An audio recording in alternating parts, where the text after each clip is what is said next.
હાલ વાતાવરણમાં પલટાને કારણે સવારે અને રાત્રે શિયાળો અને દિવસ દરમિયાન ઉનાળા જેવો અનુભવ થાય છે। આથી મિશ્ર ઋતુને કારણે રોગચાળો સતત વકરી રહ્યો છે। સૌરાષ્ટ્રની સૌથી મોટી ગણાતી રાજકોટની સિવિલ હોસ્પિટલમાં દર્દીઓનો ધસારો જોવા મળી રહ્યો છે। દર્દીઓની લાંબી કતારો જોવા મળી હતી। છેલ્લા થોડા સમયમાં ઋતુજન્ય ઝાડા ઉલટી અને ડેન્ગ્યુના કેસોમાં નોંધપાત્ર વધારો નોંધાતા સિવિલ અધિક્ષકે લોકોને સાવચેત રહેવા અપીલ કરી છે। સિવિલ હોસ્પિટલ સિવાય શહેરના વિવિધ વિસ્તારોમાં આવેલા ખાનગી ક્લિનિકોમાં પણ દર્દીઓની લાંબી લાઈનો જોવા મળી રહી છે। નાના બાળકોથી લઈને વૃદ્ધો મિશ્ર ઋતુના ભરડામાં પીસાઈ રહ્યા છે। ઘરે ઘરે બીમારીના ખાટલા જોવા મળી રહ્યા છે। મનપાના ચોપડે એક અઠવાડિયામાં 1695 કેસ છેલ્લા એકાદ સપ્તાહથી સિવિલ હોસ્પિટલ અને મનપા સંચાલિત આરોગ્ય કેન્દ્રોમાં મોટી સંખ્યામાં દર્દીઓ ઉમટી પડતા લાંબી કતારો જોવા મળી છે। લાંબા સમય બાદ મનપાના ચોપડે વિવિધ રોગોના 1695 કેસ નોંધાયા છે, જેમાં શરદી ઉધરસના 1263 કેસ, ઝાડા ઉલટીના 256 કેસ, સામાન્ય તાવના 173 કેસ નોંધાયા છે। મચ્છરજન્ય રોગચાળામાં ડેન્ગ્યુ, મલેરિયા અને ચિકનગુનિયામાં પણ વધુ એક કેસ સામે આવ્યા છે।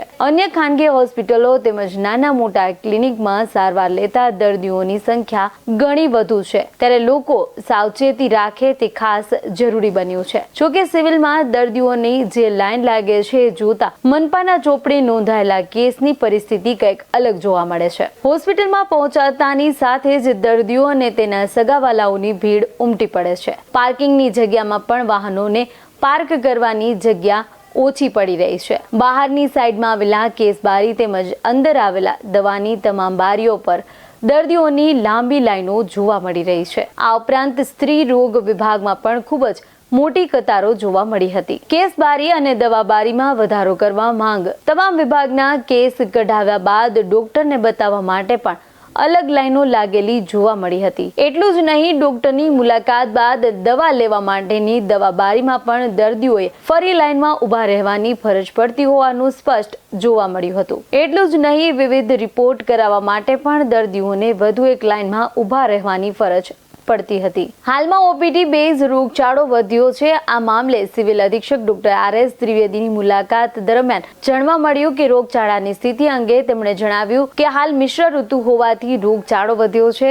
સૌરાષ્ટ્રની સૌથી મોટી હોસ્પિટલ હોવાના કારણે હોસ્પિટલમાં 11 જિલ્લામાંથી દર્દીઓ આવતા હોવાથી સ્વાભાવિક રીતે દર્દીઓનો ધસારો જોવા મળતો હોય છે। હાલમાં ઓપીડી બેઝ રોગચાળો વધ્યો છે, જેમાં મોટા ભાગના દર્દીઓને જરૂરી રિપોર્ટ બાદ દવા આપવામાં આવતા જ 3-4 દિવસ સાજા થઈ જાય છે અને દાખલ દર્દીની સંખ્યામાં કોઈ મોટો વધારો થયો નથી। મેડિકલ સ્ટોરમાંથી દવા ન લેવા અપીલ કરવામાં આવી છે। ગત માસની સરખામણીએ આ મહિને ઓપીડી કેસોમાં સામાન્ય વધારો જોવા મળી રહ્યો છે, જેમાં પણ ખાસ કરીને ઝાડા ઉલટી અને ડેન્ગ્યુના દર્દીઓમાં ઘણો મોટો ઉછાળો નોંધાયો છે। આ ઉપરાંત સામાન્ય તાવ તેમજ શરદી ઉધરસના કેસો અને મચ્છરજન્ય મલેરિયા જેવા રોગના દર્દીઓ પણ સતત સામે આવી રહ્યા છે। જો કે ચિકનગુનિયાનો કોઈ પણ કેસ સામે આવ્યો ન હોવાનો આશ્ચર્યજનક દાવો પણ આર.એસ. ત્રિવેદી દ્વારા કરવામાં આવ્યો હતો। તેમજ કોઈ પણ પ્રકારની બીમારીના લક્ષણો જણાય ત્યારે કોઈ પણ મેડિકલ સ્ટોર્સમાંથી દવા લેવાને બદલે ડોક્ટરની સલાહ લેવા માટે પણ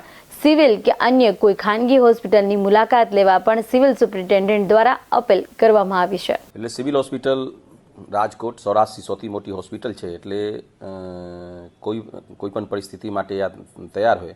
એટલે અત્યારે જે પરિસ્થિતિ છે આપના આંકડા મુજબ જોઈએ તો લાસ્ટ યરથી ગત વર્ષથી સરખામણી કરીએ તો એવું લાગે છે કે એટલું બધું અત્યારે ઇન્ક્રીઝ નથી।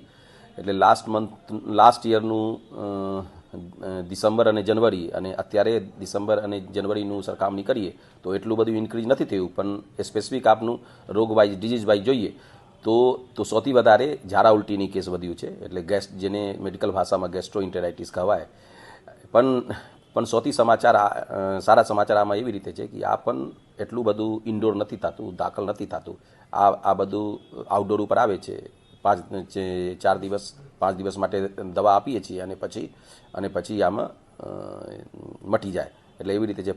પછી બીજા જોઈએ તો જે આપનું चाहिए કે તાવ અને ઉધરસ, જેનું મેડિકલ ભાષામાં એક્યુટ રિસ્પિરેટરી ટ્રેક્ટ ઇન્ફેક્શન કહેવાય, આ છે। પછી ડેન્ગ્યુનું કેસ થોડું વધ્યું છે। ચિકનગુનિયાનું કેસ એટલું બધું બધ્યું નથી, પણ ડેન્ગ્યુનું કેસની વાત જ્યાં સુધી છે આ પણ આઉટડોર બેસિસ છે.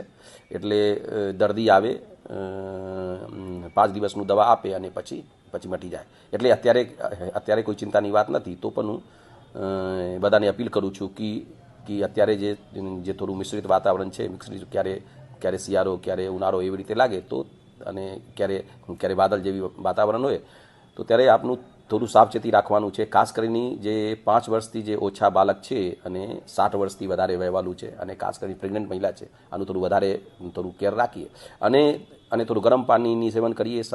સવારે જોગિંગમાં જઈએ તો ખાસ કરીને જે 60 વર્ષથી વધારે છે આનું થોડું મોટું સ્લીવવાળું કપડો અને સ્વેટર પહેરીને જાય તો અત્યારે કંઈ મુશ્કેલ નહીં થાય. સિવિલ હોસ્પિટલમાં દર્દીઓની લાઈનોને જોઈ 3 મહિના અગાઉ 3 કેસ બારી વધારવામાં આવી હતી.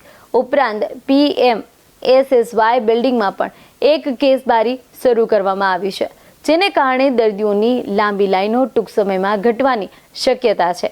પરંતુ સૌરાષ્ટ્રના 11 જિલ્લાના અંદાજે રોજ 4000 કરતાં વધુ દર્દીઓ સિવિલ હોસ્પિટલમાં આવતા હોવાથી દર્દીઓની ભીડમાં મોટો ઘટાડો થવાની શક્યતા નહીવત છે.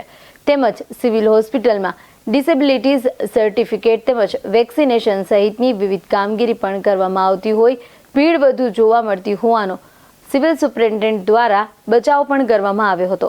ત્યારે જે રીતે સતત ઋતુજન્ય રોગચાળો વધી રહ્યો છે તેમાંથી બચવા માટે લોકોએ પણ સાવચેત રહેવા અને સાથે જ ઘરમાં રહેલા નાના બાળકો વૃદ્ધોની કાળજી લેવાની પણ ખૂબ જરૂરિયાત ઊભી થઈ છે. તો જે રીતે ઋતુજન્ય રોગચાળાના કારણે સતત સિવિલ હોસ્પિટલમાં દર્દીઓનો ધસારો વધ્યો છે, તો આ અંગે વધુ વિગત આપવા અમારી સાથે જોડાયા છે અમારા સંવાદદાતા સાહિલ સપ્પા. જી સાહિલ, જે રીતે રાજકોટની સિવિલ હોસ્પિટલ દર્દીઓથી ઉભરાની જે ઘટના આપણી સામે આવી છે, સતત દર્દીઓમાં ઘસારો જોવા મળ્યો છે, શું છે સમગ્ર પરિસ્થિતિ?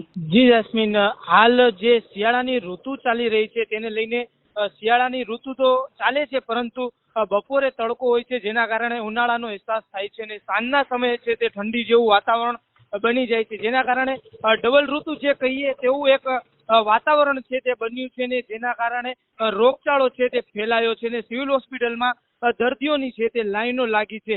શરદી ઉધરસ છે, તાવ છે અથવા તો કોઈ મચ્છરજન્ય રોગો છે જેનામાં ઘણો જ ઉછાળો જોવા મળી રહે છે ને જેના થકી હાલ રાજકોટ સિવિલમાં દર્દીઓની દવા લેવા માટે તો કોઈને દાખલ કરવા પડે છે તેવી રીતના દર્દીઓની લાઈનો લાગી છે.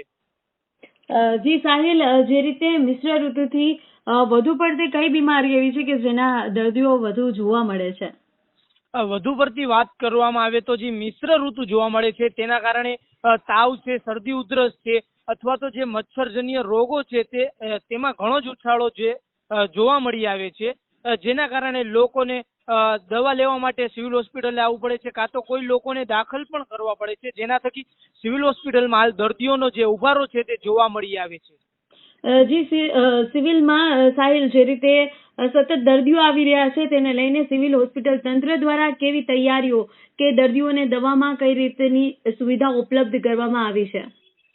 ખાસ કરીને સિવિલ તંત્રની વાત કરવામાં આવે તો ગમે ત્યારે જ્યારે રોગચાળો ઉભરાય છે ત્યારે સિવિલ તંત્ર છે તે આના માટે હંમેશા સજ્જ જ રહેતું હોય છે. એ જ રીતે સિવિલ તંત્ર પણ આ રોગચાળો જે ફેલાયો છે તેને લઈને સજ્જ છે.